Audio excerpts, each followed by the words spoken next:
Well, good morning. It's the weekend and it's just past 7:30. I slept in. Probably slept like 8 hours. I needed it. It's been a usual stressful week at work, but also I've been working out really hard last few days, so my body needed it. Didn't set an alarm. Woke up at 7:30 versus my usual 5:30 or 5. But anyway, so today, as I'm preparing for my workout, I thought we'll talk about gluten. And I'm going to tell you what the science says about the whole gluten thing. And I'm going to tell you whether it's a big fat lie, whether I'm going to tell you whether eating gluten-free will actually make you healthier or not, and whether gluten is dangerous for you in any way or form. So again, as usual, I base my tips and the advice that I give you based on the research studies that I've seen and the analysis that I've done from a scientific point of view, as opposed to what marketing companies and food companies want you to know about. So so first of all, let's begin with the question, what is gluten? So gluten is a protein. It is found in wheat. It's also found in other grains, such as rice even, but predominantly it's found in wheat. Not all rice, but certain types of rice, but wheat, virtually all kinds of wheat contain that protein that's called gluten.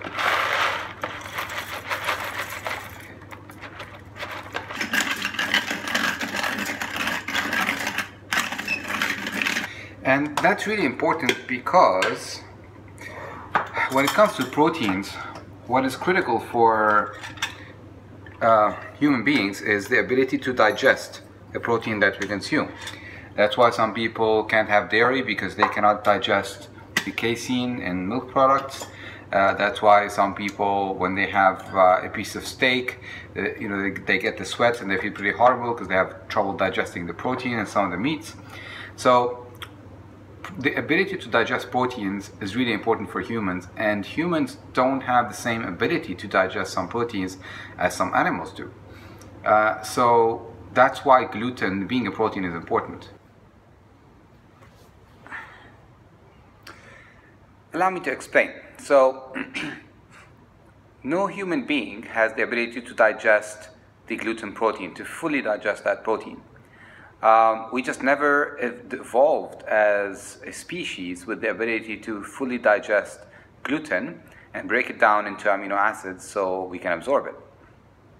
But that is not necessarily a problem for everybody, and is not necessarily a problem if gluten is consumed the way it's been consumed for hundreds and potentially even thousands of years throughout the human species. You see, like I said, human beings cannot fully digest the protein because once we break it down in the intestines for digestion, we break it down partially, but we don't have the enzymes as human beings to fully break it down. Throughout history, we always depended on other creatures to fully break down the protein. And the creatures that we depended on throughout human history to break down that gluten into amino acids are called bacteria. Because the way gluten had been prepared throughout human history was through a process called fermentation. So bread, when it was consumed throughout human history, was made of wheat, of whole wheat, of course, and that whole wheat contains gluten.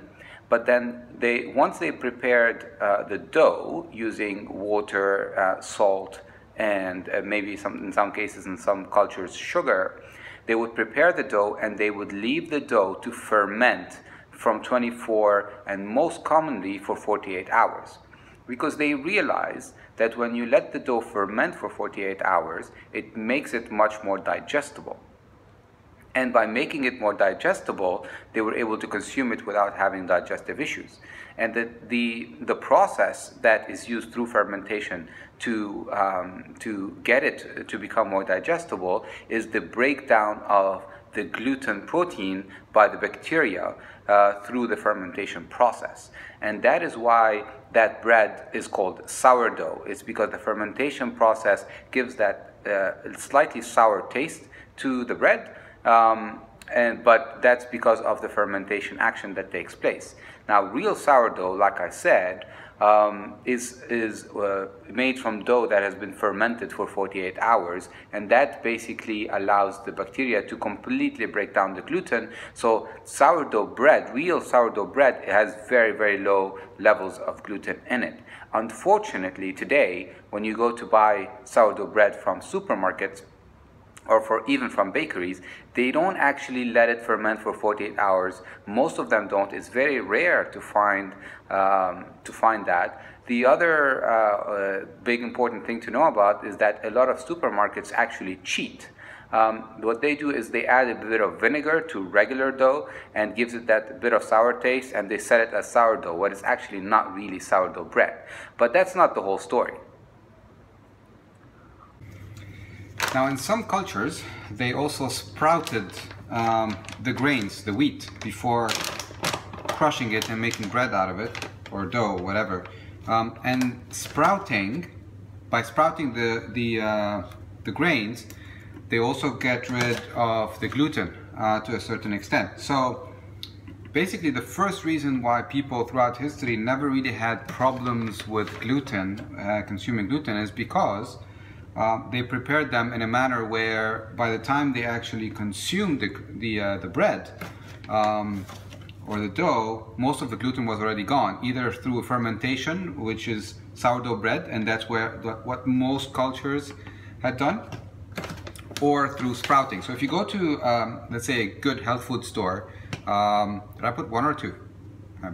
If you go to a good health food store, and you find bread made from sprouted grains and sprouted wheat, then that's a good sign, because that's a difficult process to implement. It's not cheap. So for people to offer that, that means they've really put some effort into making that dough. So anyway, that's the first reason why people throughout history didn't really have problems with gluten. There are two other reasons, which I'll talk about in a second.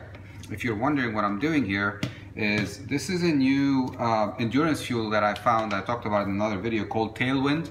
It's completely natural, doesn't have any artificial anything in it, well, almost nothing. But what I discovered about this one is that it doesn't cause any digestive issues. I have a very sensitive stomach, so whenever I use gels or bars in training or racing, I've always had a lot of stomach problems throughout these events.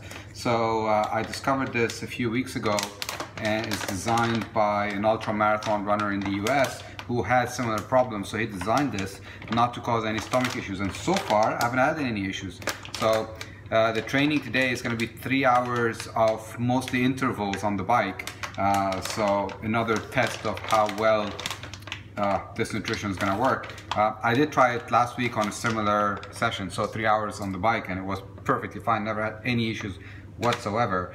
Anyway, that's what I'm doing. I'll bring you back when I talk about the other two reasons why people throughout history never really had problems with gluten.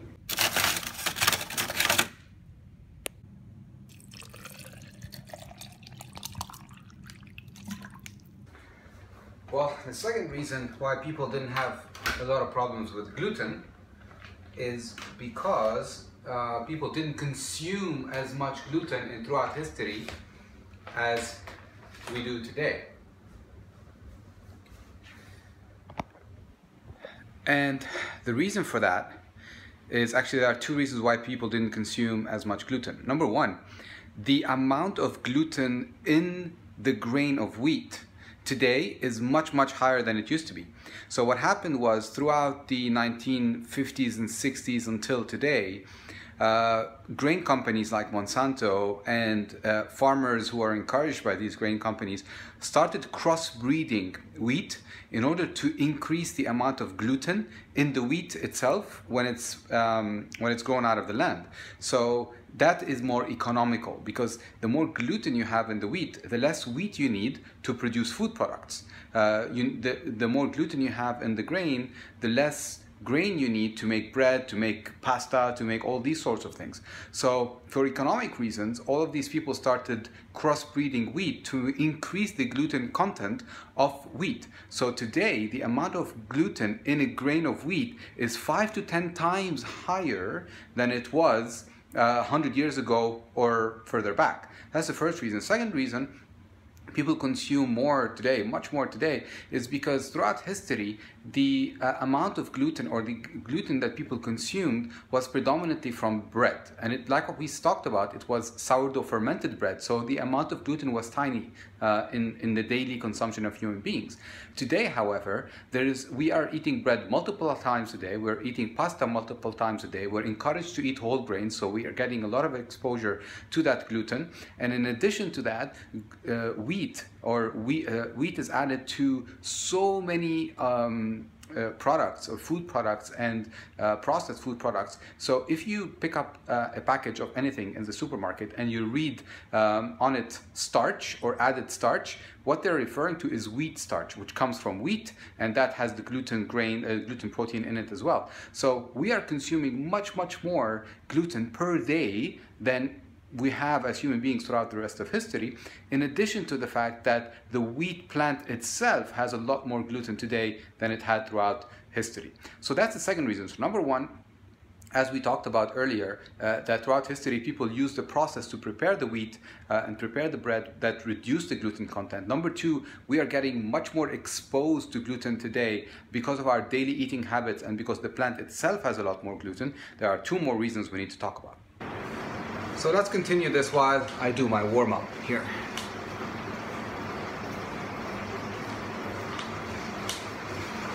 Okay, so the third reason why people have trouble with gluten is something called glyphosate. And glyphosate it's a herbicide. So it's sort of like a pesticide, it's a chemical, it's an antibiotic. And it's made by a company called Monsanto. So Monsanto is the biggest pesticide company in the world, biggest chemical company for agriculture in the world, and biggest seed company. So they supply the seeds for farmers for pretty much everyone in the world, including genetically modified seeds. That's what this company does. They dominate the seed market for wheat and other grains throughout the world. So they produce something called glyphosate, which is used everywhere in the world, because what they do is they go and sell those grains to people all over the world, to farmers, and they also sell them the glyphosate and the pesticides as well.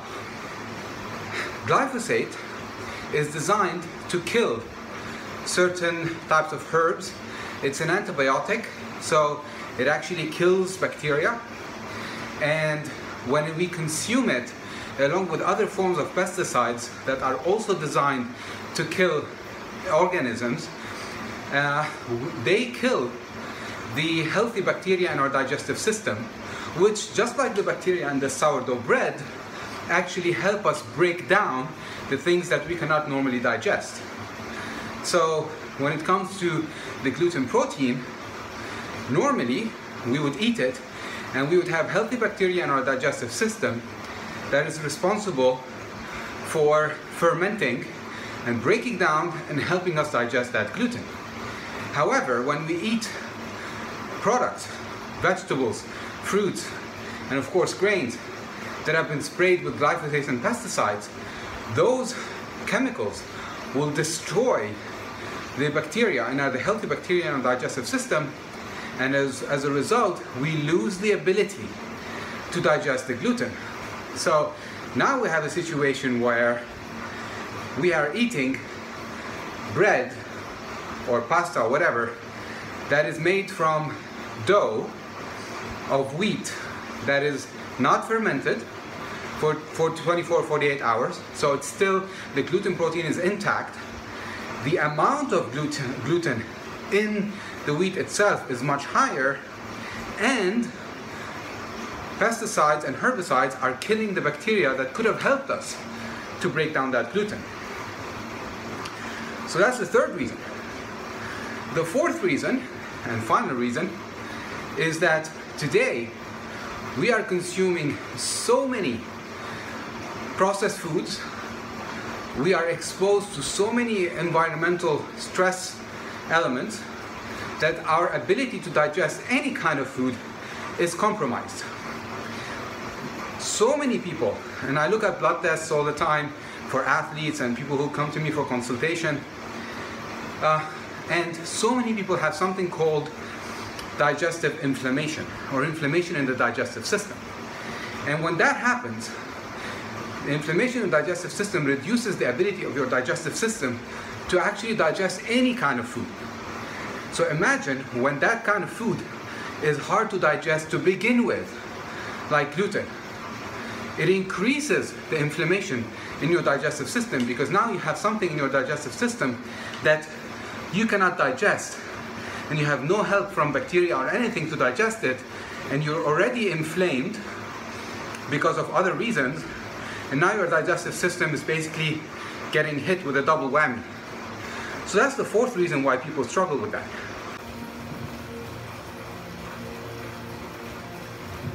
And here's one for you.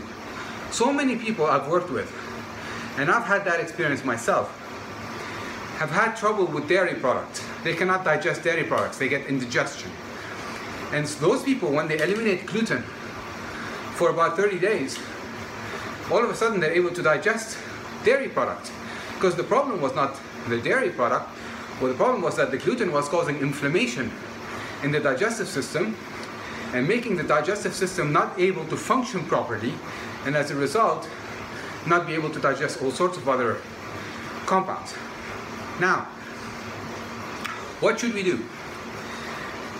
The thing is, the digestive system is able to heal itself, but it's only able to heal itself after about 2 weeks of not getting exposed to something that causes inflammation.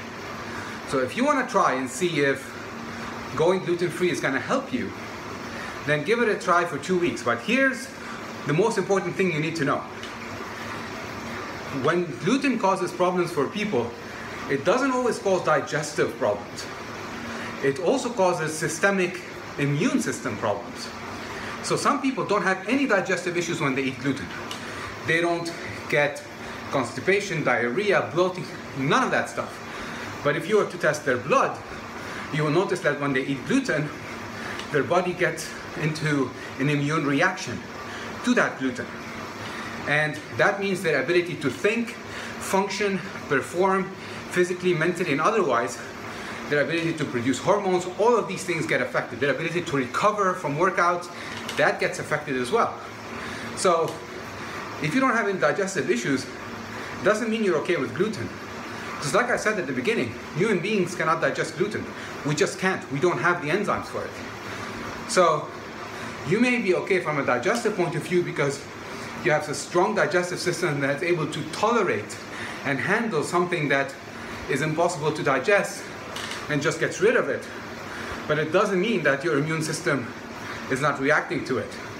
So that is something to bear in mind.